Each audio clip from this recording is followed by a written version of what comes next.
Hey guys, what up? It's the Danarachi here, and this is part 3, I think, of the Budget PC Build series. And in this series, I'm going to be showing you guys how to build a pretty good gaming PC or gaming rig for only around $400 to $450.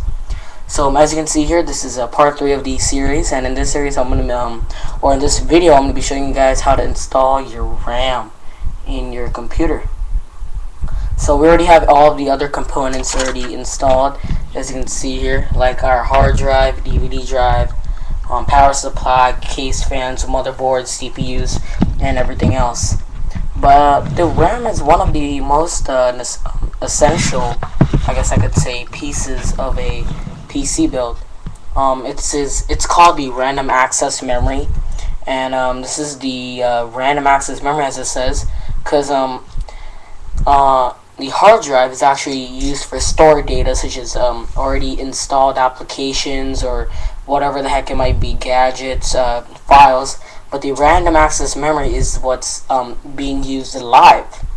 So here, let's get another close-up of the memory. As you can see here, these are 2 memory chips here. One of these is a more slim version. This actually has black PCB, which is more durable and more longer lasting, which allows you to have a more slim profiled RAM chip.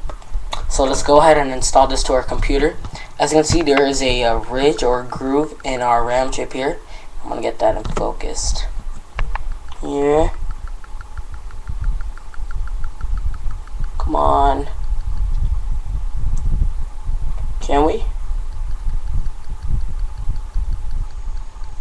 There you go. There's that little ridge right there, and there's also a little bump here, as you can see in the motherboard itself. So what you have to do is you want to align those little notches or grooves to the RAM slot here.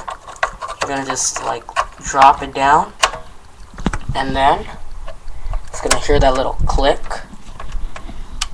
Alright, sometimes it may not click automatically, so just want to take the little clips on each side and then make that go down, and as well as the other side here. This side is a little bit harder because I already have my graphics card installed there. And you're gonna hear a click on both sides, and there you go. Now let's go ahead and install the second RAM slot or RAM card. Like I said, align the notches, just slide it down, lock it in place. Alrighty. And there you go. That's pretty much it for installing the RAM in your computer. So I hope y'all enjoyed this video. Stay tuned for part 4 of the PC build series, where I'll show you guys how to install your DVD drive, your hard drive, as well as your case fans or any type of other case fan that will use a Molex or any other type of power adapter. So hope y'all enjoyed this video. See you all in the next one. Peace.